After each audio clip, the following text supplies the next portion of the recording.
5:30 بجے آج انہوں نے لائٹیں بند کروا دی ہیں اس بازار کی اور کہتے ہیں وہ وی آئی پی بازار ہے. یہ کوئی وی آئی پی بازار ہے؟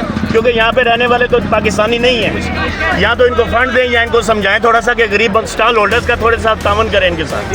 یہ جو منڈی کے پیسے ہم لگا کے آتے ہیں وہ ہم ابھی دیگر وہی ہمارے پاس ابھی جیب میں ہوتے ہیں. جو اپنے پیسے نا جو غریب آدمی کی مزدوری ہے 1000 2000 3000 کی دیہڑی لگانے والا بندہ ابھی وہ شام کے ٹائم دیر میں بیٹھا ہوا ہے. آج میرے ساتھ چکر لگائیں. ان سے یہی تو خواہش ہے کہ 2-3 گھنٹے میں اور 8 تک بند کر دے بازار. ٹائم تو دے دیں, ہمیں ٹائم ہی ان لوگوں نے نہیں دیا, کسیہ کے بند کروا دیا ہم سے.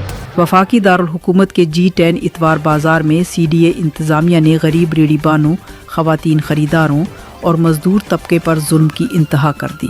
5:30 بجے اچانک لائٹس بند کر کے پورا بازار اندھیرے میں ڈبو دیا گیا, جس کے نتیجے میں خواتین, بچے اور بزرگ خریداری کے دوران شدید پریشانی کا شکار ہو گئے. انتظامیہ نے نہ صرف لائٹس بند کی بلکہ غریب اسٹال ہولڈرز کی لیٹیں بھی زبردستی اٹھا لی, جس کے باعث درجنوں افراد کا سامان خراب ہونے لگا. اسٹال مالکان کا کہنا ہے کہ وہ منڈی سے ادھار مال اٹھا کر لاتے ہیں اور ابھی تک ان کے پیسے پورے نہیں ہوئے, مگر CDA انتظامیہ نے ان کی روزی روٹی پر لات مار دی. مظاہرین نے شدید احتجاج کرتے ہوئے کہا کہ اسلام آباد کے مختلف بازاروں بشمول سیکٹر F6, F7 اور G9 میں رات 8 بجے تک فروخت جاری رہتی ہے, لیکن صرف اتوار بازار میں غریب طبقے کو نشانہ بنایا جاتا ہے. صحافی غلام مصطفیٰ موقع پر پہنچے اور عوام کی شکایات سننے کے بعد انتظامیہ سے بات کی. انہوں نے اتوار بازار کی بد انتظامی پر شدید تشویش کا اظہار کرتے ہوئے انفورسمنٹ ڈائریکٹر ڈاکٹر انعم فاطمہ سے رابطہ کیا اور مطالبہ کیا کہ عوام کو ریلیف دیا جائے,